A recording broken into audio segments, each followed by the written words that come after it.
পাসপোর্টটাই করিয়ে দেবেন ভালোটা। 5,000 টাকা লগে আছে, এইটা রাখেন। আর বাকিটা আমি আপনার বাসায় যাইয়ে পাঠাই দিতে আছে। আমার অ্যাকাউন্টে পাঠাই দিবা। জি দাদা, আসসালামু আলাইকুম। ওয়ালাইকুম আসসালাম। কাঞ্চন জাঙ্গিয়া পাসপোর্টে যদি 12,000 টাকা নেই, আমার খরচটা যাইবে কত? 5,750 টাকা যাইবে হইলে যাইয়া ফরমে, আর 300 টাকা যাইবে হইলে ফটোকপিতে, আর 6,150 আর 350 যাইবে আমার লাইন খরচ। এই হইলো 6,500। ওমা ওমা 5,500 আমি আল্লাহ খাবো। ওরে দালাল রে, আমরা সবাই দালাল, আমরা সবাই দালাল, আমাদেরই দালালের রাজত্বে। তোমরা আসলে পাসপোর্ট করতে ধরা খাবে যে, আমরা সবাই দালাল।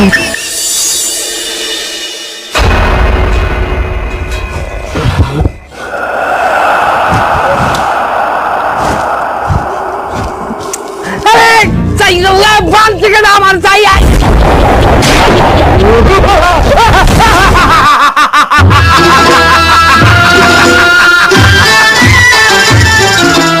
আমার বানছেন কেন আপনি? এই মূর্খ মানব, তোকে বাধা হয়েছে কেন সেটা পরে জিজ্ঞেস করবি, আগে জিজ্ঞেস কর আমি কে। আপনি কেডা? আমি জিন। আমার কি বলত পাইছেন? আপনি জিন না? আমি জিন সম্পর্কে জানি না। আমার নানি দাদির কাছে আমি অরিজিনাল জিনের মাথায় সিং থাকে, বিরাট উচ্চল মাথায়। এই মূর্খ মানব, তোর নানি তোকে যেটার কথা শুনিয়েছে ওটা জিন নয়, ওটা দৈত্য। দৈত্য বলে আসলে কিছু থাকে না।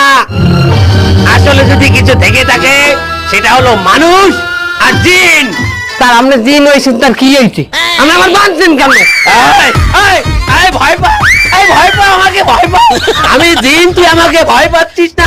আর আমি চাইলে এখনই তোর ঘাটটা মটকাট করে মটকিয়ে দিতে পারি।